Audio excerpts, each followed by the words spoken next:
가지고 교회의 머리라는 제목으로 은혜를 나누고자 합니다. 이번 주는 특별히 이제 추석이 명절이 있어가지고 사람들 마음이 어떻게 교인들도 마음이 붕 떠 있을 거예요. 어떤 사람들은 아이고 내가 며느리 된 입장에서 뭔가 일을 해야 되는 그런 걱정과 또 손님을 치러야 되는 어떤 그런 갈등, 또 오늘은 뭐 시집에 가야 되는데 친정에 가야 되는데 하는 그런 고민. 사실은 그 아무것도 아닌 고민인데 그냥 쉽게 생각하면 될 거를 사람에 따라서 같은 모습을 놓고도 보는 각도가 틀린 거예요. 아들 입장에서 보면은 뭐 우리 집에 가는데 뭐 별거 아니지 그렇게 생각하고 가는 거예요. 근데 며느리 입장은 시집이다 보니까 이거 어떻게 하지? 머리를 극적극적하고요. 또 친정에 갈 때는 친정에 가면 그래도 오래간만에 내가 딸이 가서 잘 산다는 뭔가 보여줘야 되는데 그러면서 또 부부간의 갈등도 생기고 명절이 지나고 나면 이혼율이 많이 늘어난다고 이야기를 하는 사람들도 있습니다. 그러나 우리가 쉽게 생각하면 그거는 별로 걱정할 필요가 없는데 괜한 걱정을 하고 고민하는 거예요. 물론 안 하던 일을 하려고 그러면요 힘들어요. 하기 싫은 일을 하려고 그러면 힘들어요. 그러나 그 모든 것을 즐거운 마음으로 하나님한테 하듯이 하는 생각을 가지면 안 될까 하는 제 생각을 말씀드려 봅니다. 왜? 내가 그동안 시부모님들 제대로 못 해드렸는데 명절만이라도 따뜻하게 한번 드렸으면 좋겠다. 즐거운 마음으로 하는 거예요. 몸은 힘들지만 그 정신이 즐거운 마음으로 하면 기쁜 거예요. 사람이 운동을 하는데도 보면요 누가 시켜서 하면 힘들어. 내가 즐거운 마음으로 하면요 마음이 들뜨는 거예요. 어떤 목표와 기준이 다를 때는 그 사람 마음도 달라지는 것을 우리는 볼 수가 있습니다. 오늘 말씀에도 보면은 또 만물을 그의 발 아래 복종하게 하시고 그 만물 위에 교회의 머리로 삼으셨느냐고 말씀하고 있는 것을 봅니다. 만물을 그 발 아래 복종하신다고 말씀하시는데 우리가 뭐 복종해야 돼요. 복종하는 입장이라 그러면은 여러분 권리가 없는 거예요. 여러분 의사소통이 필요 없는 거예요. 왜? 명령하면 그대로 따라야 되기 때문에. 복종이라는 그런 거예요. 그런데 왜 나를 복종시키냐고 막 이렇게 불만불평을 하면요 한없이 불만불평을 할 수 있는 거예요. 근데 나의 주권, 내가 뭐 계획할 것도 없고 준비할 것도 없고 그 시키는 것만 하면 돼. 시키는 것만 하면 돼. 이러면 편하게 생각할 수도 있는 거라는 거죠. 우리는 어떻게 생각하느냐는 거죠. 근데 그 만물을 통치하시는 그분 발 앞에 둔다는 것, 그 발 앞에 복종하게 하는 것, 그게 뭔가 보니까 교회를 머리로 삼으셨다는 거예요. 그러니까 하나님의 역사는 우리가 살아가는 그 모든 것을 이렇게 비교해 보면 너무나도 신기해, 오묘한 것을 우리는 발견할 수가 있습니다. 우리가 사람들이 공부를 열심히 해요. 막 진짜 이 고등학생만 돼도 있지. 고등학생 되면은 중학생도 그렇지만은 너무 안타까워, 불쌍해. 불쌍하다. 이 밖에서 돈 버는 사람, 일하는 사람 힘들죠. 더운 데 가서 뭐 땀 흘리고 또 추운 데 가서 눈보라 맞아가면서 일하는 거 힘들죠. 근데 애들은 보면요 밤낮이 없어요. 그냥 계속. 이거는 안 할 수도 없고 뭔가를 사명을 가지고 해야 되는 것처럼, 그래서 공부하는 애들 보면 너무나도 안타깝고요. 너무나도 불쌍해요. 근데 그런 노력과 고통을 가지고 나가가지고 뭐를 하려고요? 대기업에 취업하려고. 우리가 내 것을 생각한다 그러면은, 나의 모든 것을 생각한다 그러면은 그렇게 안 해도 될 것 같아. 내가 어떤 일을 한다고 하면. 그런데 이 그런 지식이, 기초 지식이 안 돼 있으면은 일단 회사에서 받아주지 않거든요. 그러니까 거기에 들어가려고 목숨을 거는 거예요. 그 들어갔더니 거기에는 나의 의견보다도 위에서 한번 내보다 먼저 들어와 있는 선배들이, 그렇게 고통 속에 들어와 있는 그분들이 한번 모든 털을 닦아놓고 너는 시키면 시키는 대로 해. 시키는 대로 하는 것, 그게 제일 좋은 직장이라고 이야기를 합니다. 우리는 복종한다는 것을 그렇게 생각하면은요, 너무나도 편안한 거예요. 하나님 앞에 복종하는 거예요. 근데 우리는 그런 노력을 해서 사람에게 복종하는데, 우리는 창조주 하나님께 복종한다는 것에서 우리는 기뻐하는 여러분들 되시기를 바랍니다. 우리는 왜 그런 복종에 기뻐해야 되는가? 이사야서 9장 6절에 보니까 이렇게 말씀하고 있습니다.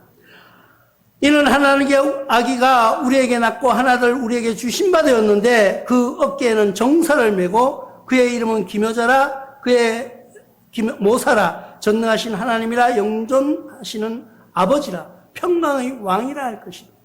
아기가 하나 태어날 것인데, 이거는 지금 태어난 것이 아니고 이사야서는 예언한 거예요. 미리. 이제 어느 시간이 때가 되면은 한 아기가 태어날 것이라는 것이에요. 근데 그 아기는 어떤 모습이냐? 모든 정사를 메었다고. 우리의 모든 것을, 정사라는 게 뭐예요? 모든 것을 걸머쥐었다는 거예요. 그 메고 있는 그 사람은 이름은 기묘자라, 모사라, 전능하신 하나님이라. 이 아기 태어날 것을 하나님이라고 이야기해주고 있습니다. 우리는 그 하나님 앞에 복종하는 거예요. 그는 영존하신 아버지라, 평강의 왕이라고 해요. 우리는 그분을 따라가면 평강의 왕의 자녀가 되는 거예요. 우리는 회사에 들어간다 그러면은 어떤 회사를 들어가고 싶습니까? 그래도 세상에서 이름만 대면 알고, 내가 어디 가서 명함을 탁 내놓고 어이구 이런 회사 다니냐고? 그런데 회사에 다녀봤자 그 사람이 하는 일이 뭐예요? 그 종속되어 있는 그 회사의 룰을 따라서 복종해가는 그 사람 중에 한 사람이라는 것을 우리는 알아야 합니다. 근데 그 복종하는데도 우리는 어떤 데 복종할 거냐는 거죠. 똑같아요, 회사는. 다 똑같은데 회사를 들어가는 사람들이 큰 회사에 들어가기를 원하는 거예요. 왜? 대우가 좋으니까. 또 연봉도 높으니까. 작은 회사는 대우를 해주려고 후생시설을 하려고 해도 자본이 작아서, 또 아니면 뭐 월급을 많이 주려고 해도 그 이윤이 비례해서 하니까 많이 줄 수가 없는 거예요. 그러니까 우리는 뭐를 원해요? 큰 회사를 원하고 있는 거예요. 근데 우리의 인생에는 어떤 고난과 고통이 있을지라도 우리가 그 큰 회사를 들어가기 위해서 세상에서 노력하는 것처럼 우리는 누구의 종이 될, 마귀의 종이 될 것인가, 하나님의 종이 될 것인가를 선택하는 순간이 다가온 것입니다. 나와 여러분들은 이 순간 누구를 택할 것인가? 우리는 하나님의 종이 되어서 복종할 것인가? 아니면은 사탄의 종이 되어서 복종할 것인가는 여러분들이 선택에 달려 있다는 것입니다. 그런데 나와 여러분들은 그리스도의 통치 안에 들어가는 걸 원하고 있기 때문에 이 자리에 계신 거예요. 그리스도가 통치하는 그 말 안에 복종하기 위해서 우리는 이 순간 나와 여러분들은 예배를 드리고 있다는 것입니다. 마태복음 8장 27절에 그 사람이 놀랍게 여겨 이르되 아이가 어떤 사람이길래 이가 어떤 사람이길래 바람과 바다도 순종하는가 하더라.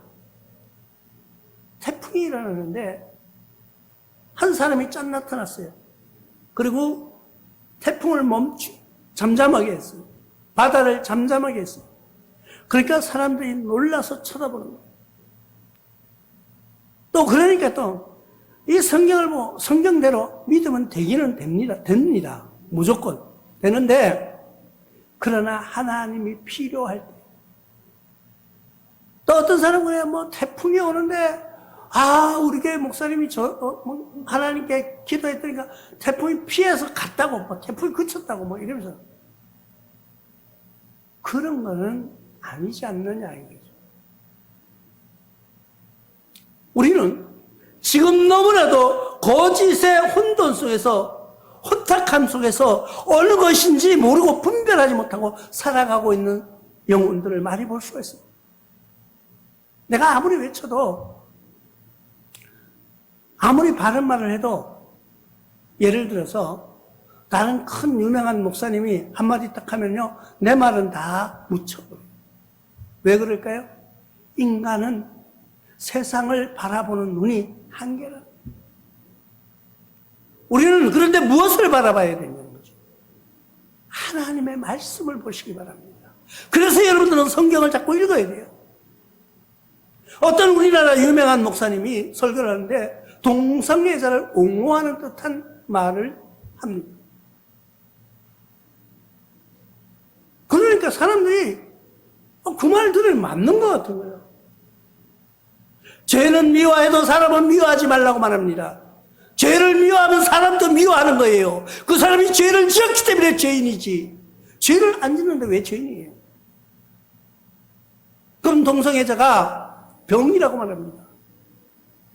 그 사람의 모든 그렇게 이런 반응이 그것도 하나의 병이니까 용서하고 받아들여요. 병이면 고쳐야죠. 여러분 암이 걸렸는데 가만히 앉아서 죽기만 기다립니까? 약을 먹거나 병원에 가서 수술을 하거나 아니면 뭔가를 대책을 해야 되는데 대책하지 않고 그대로 인정해 주라고요? 말도 안 되는 소리 하면서 세상 사람들 유혹하고 있는데 거기에 또 다 아멘하고 받아들이고 있는, 나는 그걸 이해할 수가 없는 거예요. 그 사람들이 무식한 사람도 아니에요. 세상적으로는 훌륭한 박사들도 있어요. 근데 그 아멘이 나옵니까? 정신을 똑바로 차리시기 바랍니다. 왜? 나와 여러분들은 그리스도의 몸이기 때문이에요. 그리스도의 몸된 나와 여러분들이 하나님을 반하는 일을 하면서 하나님의 명령에 순종하지 않으면서 하나님이 죄라고 하는 그 일을 행하는 그들을 용서하면서 동거하자고요? 우리는요, 아픈 사람은 고쳐줘야 합니다. 눈물 흘리는 자는 눈물을 닦아줘야 합니다. 그게 그리스도인들의 할 일이에요. 그것을 옹호하고 찬양하고 박수 쳐주는 것이 아니라 그들의 병을 고쳐줄 수 있는 그런 생각을 가져야지. 뭐 죄는 미워하도 사람은 미워하지 말라고 말이 되는 소리를 하라고요. 그래도 그 사람 말이 옳다고 얘기를 하는 거예요. 그 사람 말이 맞다고 이야기하는 거예요. 여러분들이 한번 성경을 펴놓고 곰곰이 생각해 보시기 바랍니다. 교회는 그의 몸이니, 교회는 하나님의 몸이에요. 그러면 나와 여러분들은 뭐예요? 그리스도 성령이 나와 여러분들 마음속에 들어와 계시기 때문에 나와 여러분들은 그리스도의 몸이요, 그리스도의 성전이요, 교회라는 것을 잊지 마시기 바랍니다. 로마서 기자는 12장 5절을 통해서 이와 같이 우리 많은 사람이 그리스도에서 한 몸이 되어 서로 지체가 되었느니라. 나와 여러분들은 지체예요. 누구의 지체? 하나님의 지체라는 거예요.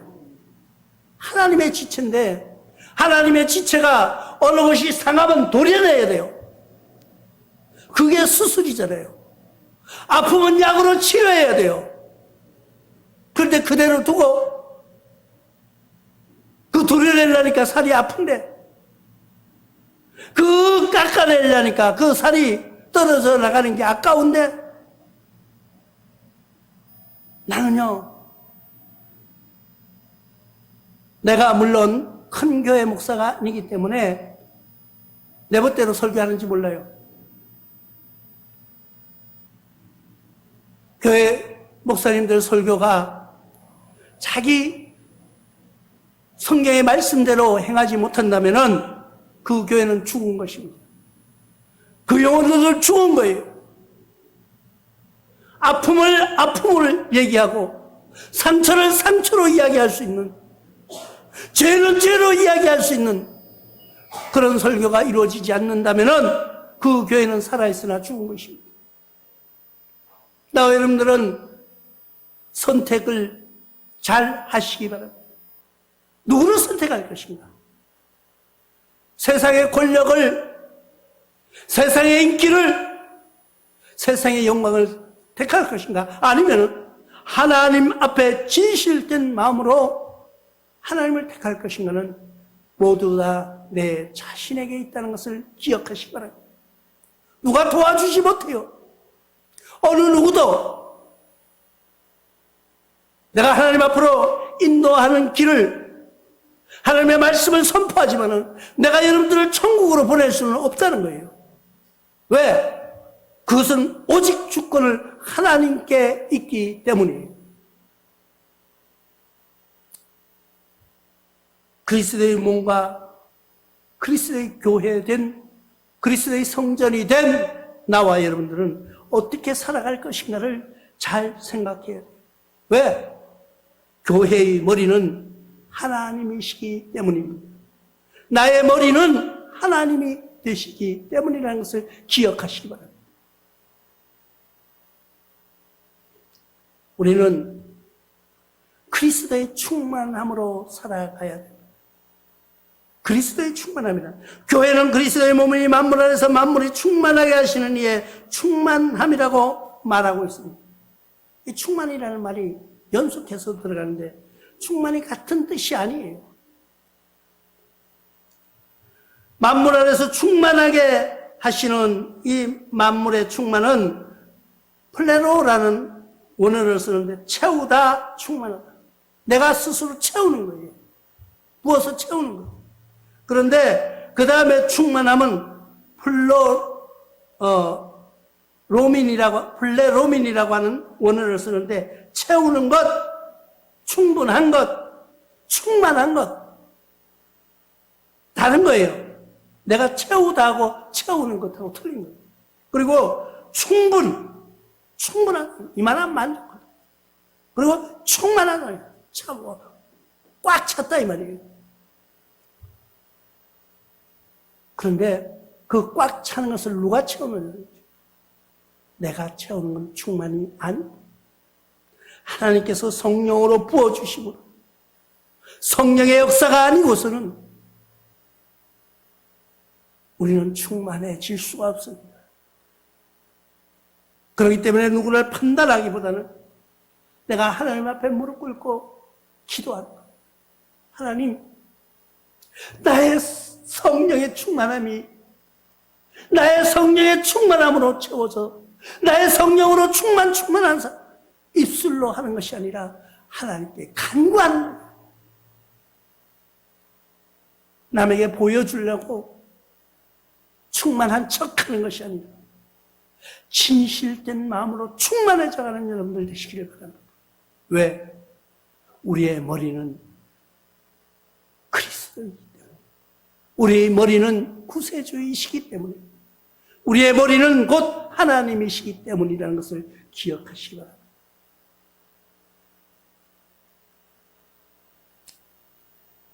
우리는 살아가면서 자꾸 합법화, 평균, 보편화를 이야기하고 있습니다. 그러니까 사람이 많으면요, 많은 만큼 설교가 설교다워지지 못한다는 것을 깨달았습니다. 왜?